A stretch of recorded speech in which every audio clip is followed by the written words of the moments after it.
Hello বন্ধুরা, চলে এসেছি আমাদের সেবাসী ক্লাবের মাঠটা কাদা হয়ে আছে। কাদা হওয়ার পর ক্লাবে ঢুকছি, ঢোকার সামনে দেখছি কুকুরটা শুয়ে আছে।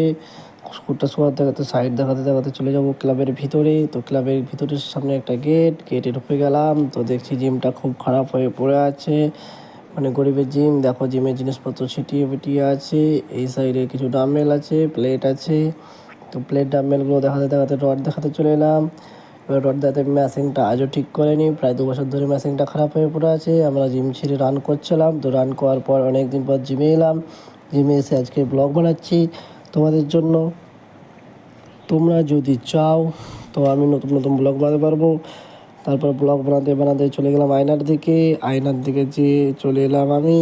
এই যে আমি এখন বলছি যে লাইক কমেন্ট শেয়ার করে দিও, তাহলে ভিডিও নতুন নতুন আসবে। হ্যালো বন্ধুরা, চলে এসেছি আমাদের সেবাসী ক্লাবের মাঠটা কাদা হয়ে আছে। কাদা হওয়ার পর ক্লাবে ঢুকছি, ঢোকার সামনে দেখছি কুকুরটা শুয়ে আছে। কুকুরটা শোয়ার দেখাতে সাইড দেখাতে দেখাতে চলে যাব ক্লাবের ভিতরে। তো ক্লাবের ভিতরের সামনে একটা গেটে ঢুকে গেলাম। তো দেখছি জিমটা খুব খারাপ হয়ে পড়ে আছে, মানে গরিবের জিম। দেখো জিমের জিনিসপত্র ছিটিয়ে পিটিয়ে আছে। এই সাইডে কিছু ডাম্বেল আছে, প্লেট আছে।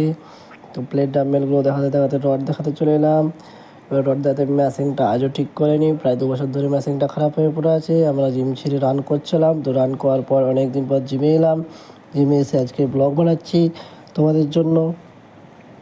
তোমরা যদি চাও তো আমি নতুন নতুন ব্লগ বানাতে পারবো। তারপর ব্লগ বানাতে বানাতে চলে গেলাম আয়নার দিকে। আয়নার দিকে যে চলে এলাম আমি। এই যে আমি এখন বলছি যে লাইক কমেন্ট শেয়ার করে দিও, তাহলে ভিডিও নতুন নতুন আসবে।